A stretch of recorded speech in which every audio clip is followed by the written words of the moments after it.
Welcome back to our link layer module, and in this part I'm going to be talking about the aspect of link layer that relates to the sharing of the medium, and specifically about the motivation. So you understand, if we have some link layer protocol that is working on the top of a medium that is shared, like it's either light, like if we're talking about some exotic light-based devices, if we're talking about Wi-Fi working on the same frequency or like in the same frequency band, if we're talking about like Ethernet, like the same Ethernet. So in all those cases, you're sharing the medium. And if you send the packet exactly at the same time, then there will be some form of a collision. So there will be interference, and the receiving side will basically not be able to decode the packet because the bits will be intermingled with each other, and something bad will really happen. So you need some kind of coordination. And for the link layer protocol, there's actually several mechanisms that was developed over the years, and some of them you can characterize as a kind of hard coordination, and some of them is like a little bit softer coordination.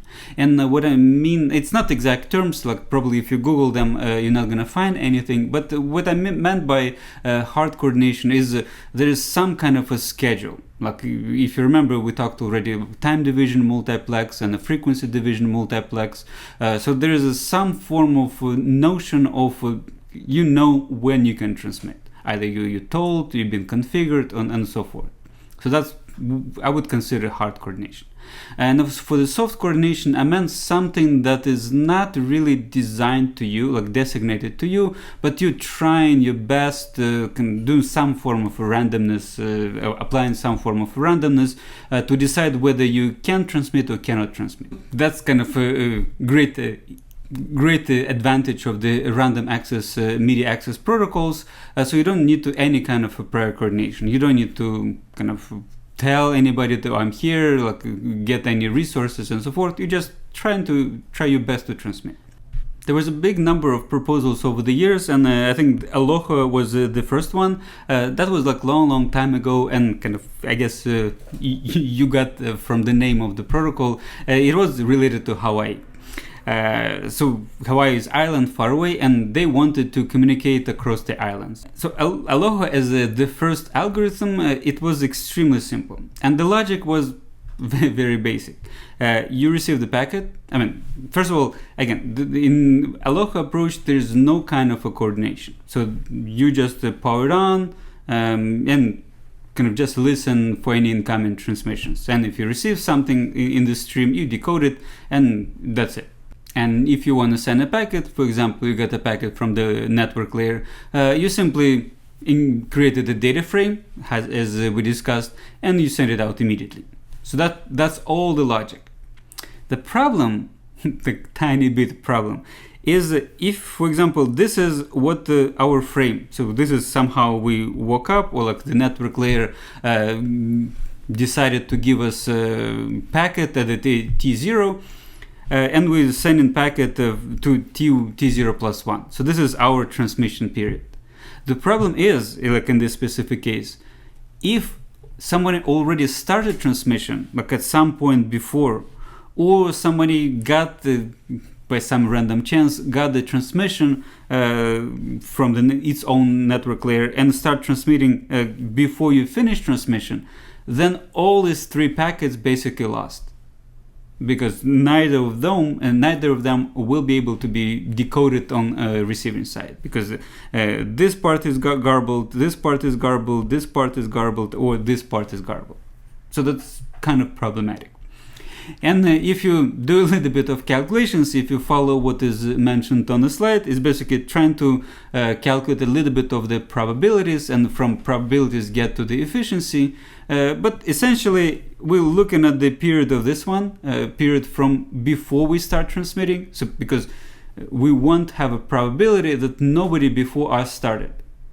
And if you have n nodes, n-1 should not start. So basically, that's what that probability is. Then we look in the probability that nobody after us started at the time we started until we finished. So this would be P2, and logically it's basically the same probability. So you just need to everybody except you not being transmitting, and P would be just your probability of you transmitting.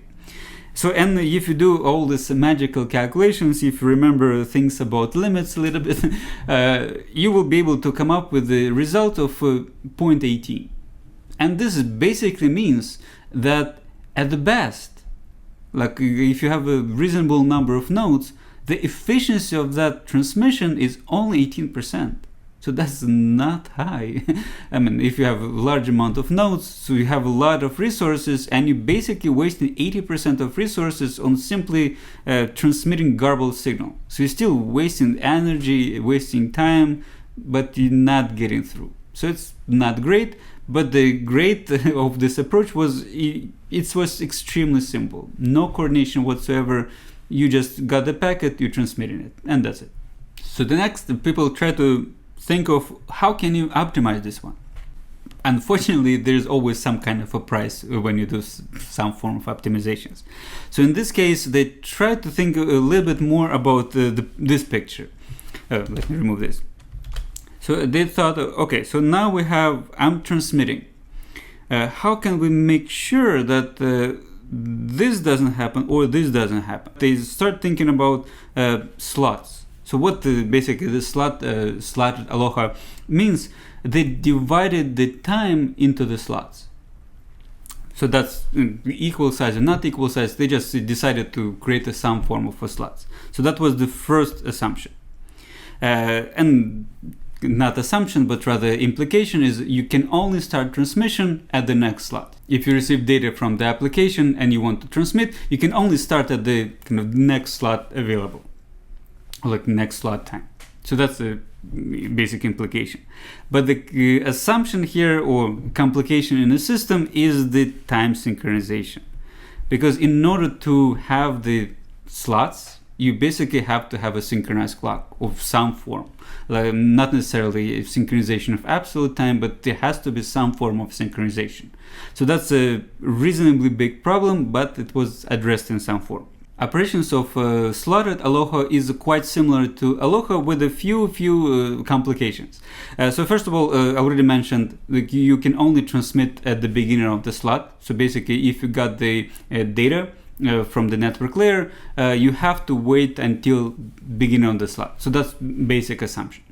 The second one, there is some form of a detection of success or not success. And if you didn't succeed, you don't kind of retransmit immediately, but rather you try to retransmit it with some probability in the next slot.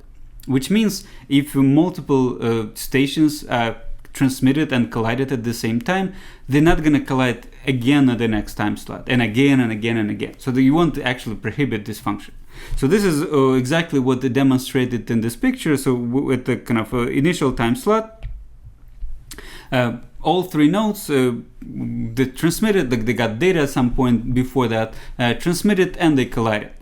They detected this collision in some form, and they're trying to do transmission. So at the next time slot, there's basically a probability of any of these three nodes being to transmit. And it happened to be that nobody transmitted, so they basically wasted time. And then there were two nodes that decided to transmit in third slot. They collided, so nothing good happened. So again, they deferred a little bit. And the next time slot, node 2 is transmitting. It succeeded, and it has not more data, so it's ended the transmission. And at some point later, node 3 and 1 transmitted. Again, they got too unlucky, so they again overlapped with each other. And then finally, they were able to transmit at different time slots. So that's basic logic. So you can transmit. If you transmit it, then it's fine. If you collide it, then you just trying to transmit with some probability p until you actually succeeded. If you calculate the same probabilities for efficiency, the calculation is basically the same thing, with the exception that we only consider this P2 from the previous slide. And the relationship is basically twice as more efficient as Aloha. So by introducing this additional requirement of slots and concept of clock synchronization, we can increase twice as much. So it's a improvement, not a great improvement, but it's still significant improvement with also reasonable simplicity. Okay, interesting comment to you is we don't really use neither of these two in today's Wi-Fi and this environments, but there's something different. We use CSMA. This is some kind of rethinking of Aloha in a human interaction way. So remember what was happening with Aloha. Like you got the data and you just transmit it. You got the data, you transmit it, okay, you transmit it to the next slot. So that's Aloha and slaughtered Aloha. But this is not how humans operate, like a polite humans operate. Like when we talking, we actually also listen at the same time. And we don't start speaking until we have a pause in somebody else speaking. I mean, sometimes we're kind of trying to interject, but that's a different story. And this is exactly the idea behind CSMA. So you got the data from the network layer. You don't transmit immediately, but rather you listen first. Like, is anybody transmitting? And if somebody is transmitting, then you defer your transmission. And again, at some point later, you're still listening. And if somebody's still speaking, if there's still active transmission, you defer a bit later. If somebody done transmitting, like if you again listen to the medium and you detect, oh, nobody's transmitted at this point of time, then you have a chance to transmit. There are some small details how exactly things are operating. There may be additional weight, like a very small. But again, the logic is you listen, you detect that nobody is transmitting, and you basically trying to send out. With CSMA, you can significantly improve collisions because you're never gonna get to the point, or almost never get to the point, that you're disrupting somebody else's active transmission.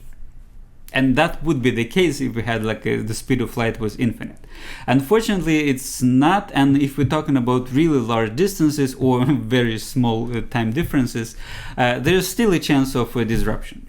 And in a sense, if we send in a lot of data and nodes are reasonably far away from each other, then they not necessarily will hear each other at the same time. There could be the case when one node starts transmitting after listening that nobody transmitted, and the other nodes also listened that nobody transmitted and also started transmitting. So this is basically the illustration of this node, like node A and node B. So they kind of all independently were listening to the medium, and they didn't detect anybody speaking. So node A somehow at the time moment 0 decided to start transmitting, and node B at the time moment 1 started deciding to transmit. And the signal starts slowly to propagate in kind of both directions. I can draw it in different ways. So you just start propagating.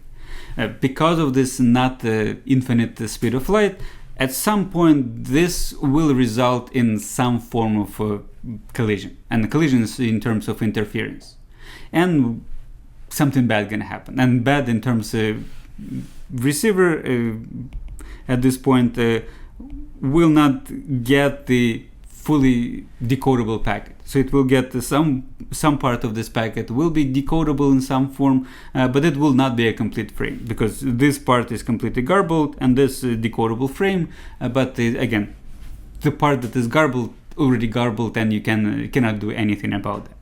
So that's kind of the even though CSMA significantly improves performance, it still has this property of potential garbled potential collisions.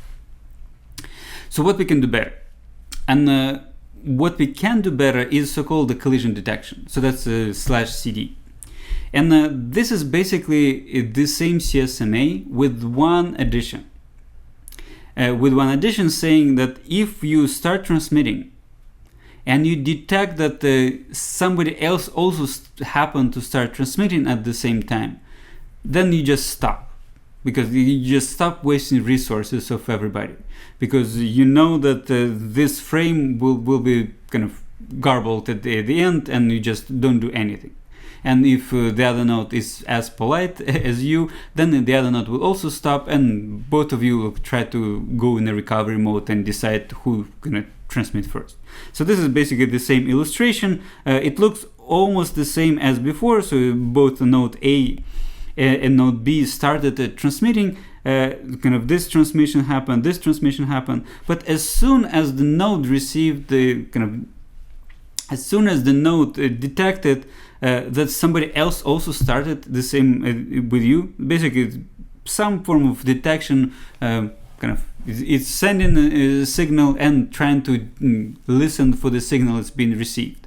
And if it's the same as you sending, then everything is fine. As soon as you detect that what you're receiving is not the one that you're sending, then it means somebody else also transmitted. And you basically abort, and after abort you do a lot of things that I'm going to talk about in a second. But that's basically the idea. And the point is just stop wasting resources. One complication. And complication is it's not always possible, unfortunately. If you're talking about like traditional Ethernet, it's not even twisted pair Ethernet, but traditional Ethernet. Then in those cases, it's possible. You send out and you start reading on the signal and everything is fine. But it's quite difficult to implement in wireless, and because of the signal attenuation.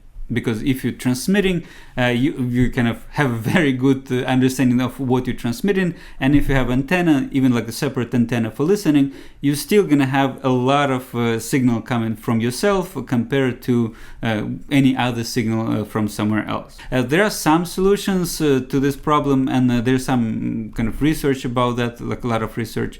But in today's Wi-Fi, we're not normally even using CD, collision detection. There is a slightly different mechanism that I'll also mention in a few seconds. To give you a few additional details about the CSMA CD algorithm, so it's basically you receive the frame from upper layer, you start listening, and if you didn't listen anybody transmitting, and there's kind of defined period of time that you have to listen, then you start transmitting.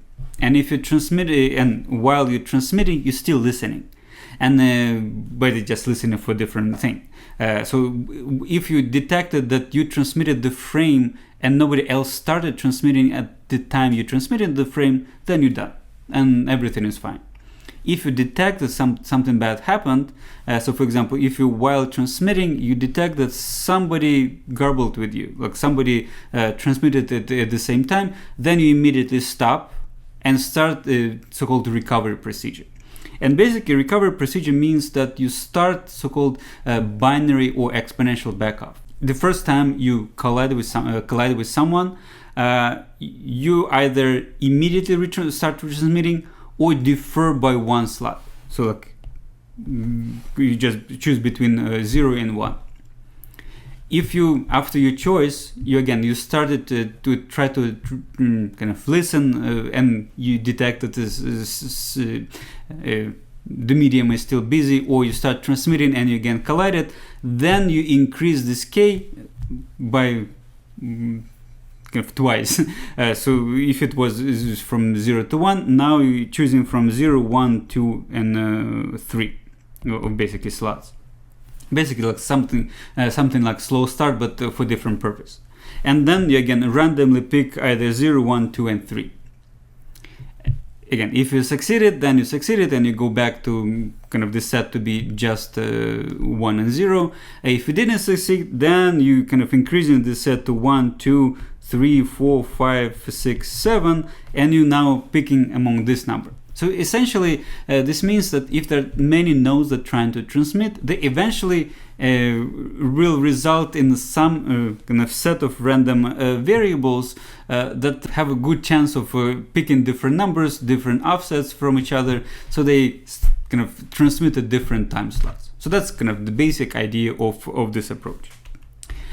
Efficiency is much better. I actually don't have exact number. If anybody is willing to calculate, I'll be happy. I'm actually not 100% sure how to calculate, but I think if you can visualize, it will be pretty cool to show this. As I said, in Wi-Fi's, like in wireless environments, CD or collision detection is not an option in many cases.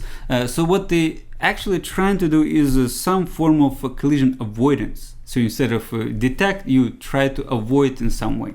In CSMA CA, the station is doing all the CSMA operation as usual. So it got the frame from the network layer. It's create a data frame. It listens to the medium. If not busy, then it will. It's not transmitting yet. So it's doing the so-called interframe gap. So it's basically trying to wait a little bit longer before starting transmitting.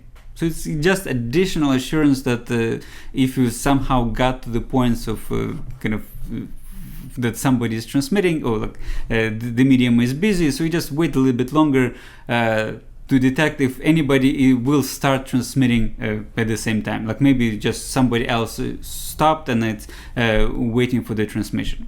So this is basically logic. Plus you do exactly the same operations if you detect collision.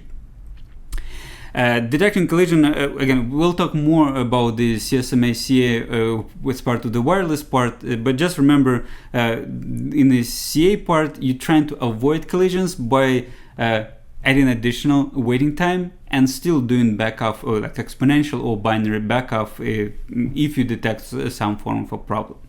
Detecting problem in this case is actually a little bit more complex because you don't necessarily know what's the other side received or not received, because you cannot really listen.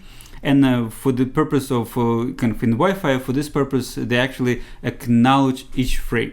And if you didn't get acknowledgement, then you do all these additional actions. But again, we'll talk more about in detail in a different part. Okay, so I have talked so far about some form of channel partitioning using code, frequency, and other division multiplexing.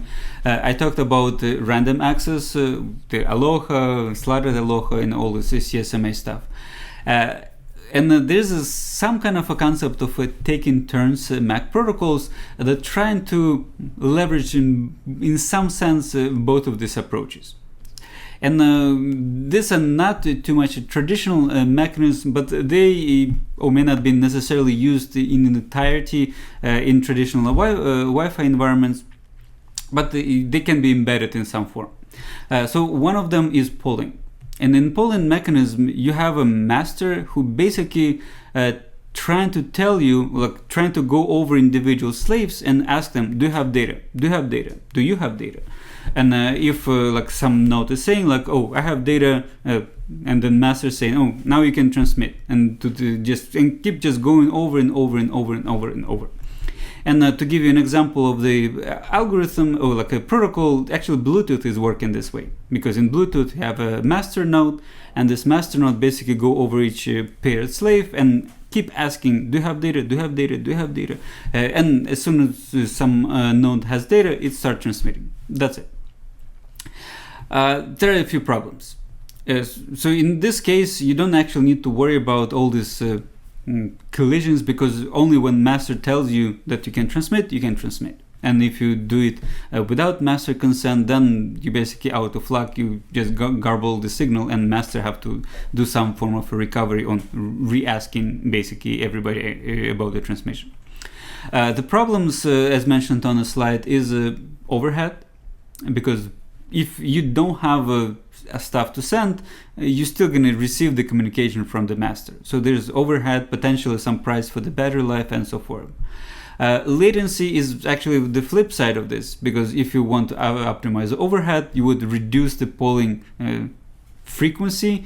And in this case, if you have some urgent data to send, you actually cannot. You have to wait until the master polls you, and otherwise you cannot do this. And finally, there is this single point of failure of you have to have a master that is actually working. And if master is down, then nobody can communicate. Even maybe some slaves want to communicate without you. There was another one that kind of approach that was developed long time ago as part of like token ring, token passing. So this one is essentially a similar concept of polling, but rather implemented in different way. It's some kind of a token that's been generated, like I'm not even sure what it is, but you can only transmit if you actually possess the token. And this token basically being exchanged to a different node. If it has nothing to send, that token has to be passed along. And if you have data to send, okay, you just send this data, you're done with the transmitting, you pass this token around, and so forth. So that's again a little bit of improvement, but it still have complexity. It still has the same token overhead, because you have to like pass this token around all the time.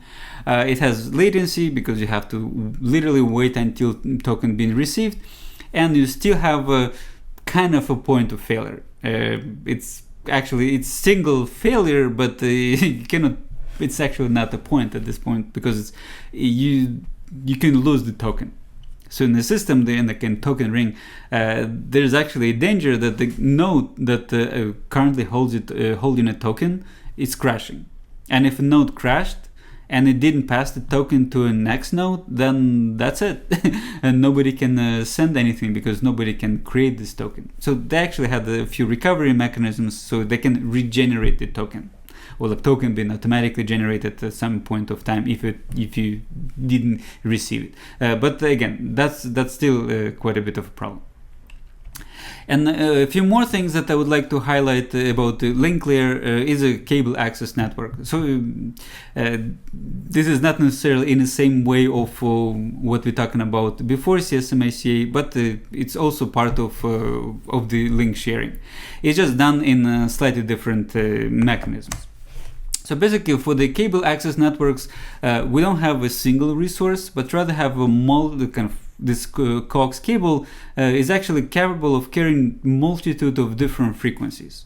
And what cable operator is trying to do is simply designating certain bands to a different consumers effectively. And it's designating certain bands for the uplink and for the downlink. And as a result, as you well aware, we have a completely different speeds for the downlink and for the uplink. Basically, under assumption that you download too many movies and don't upload too many lectures to YouTube. But that's essentially it. And there are tons of different protocols. For the cable modem specifically is this famous DOCSIS, and I think there are like multiple variations of the DOCSIS protocol, but they also have this FDM, TDM, frequency division multiplex, time division multiplex, essentially splitting the channel in different ways. So that's all I wanted to talk about medium access protocols. So remember, that's essential functions, one of the essential functions of the link layer. The very basic mechanism for this approach is to split the channel. You can split the channel by time, split the channel by frequency, split the channel by different code words. So that's basic one. There are a few problems, and one of the problems obviously is efficiency, because you have to know how to split in advance, and if you don't want to utilize the resources at this point of time, then they wasted because they were allocated to you and you didn't use them, and okay, good luck about that. The other direction was random access protocols, and there was like a bunch of them that we covered. So there's Aloha, slotted Aloha, CSMA, CSMA CD. So those are basic mechanisms where you don't have any kind of coordination, with some minor exception of slotted Aloha, where you have to have a agreement on the slots in some way. But basically you don't have coordination, and you randomly decide what to do. If you have a problem, you try to recover. If you don't have a problem, then you assume that everything is fine. And CD collision detection, it's Ethernet and some other link layer protocols, and collision avoidance basically in most of the Wi-Fi's. And for the taking turns, there's some form of either polling or using a central node, or there's some kind of a token passing. And examples of this is Bluetooth, FDDI, and token ring. It's a very, very old mechanism. Okay, so I was expecting this to be a little bit shorter than it ended up, but I hope it was interesting, informative, and see you next part.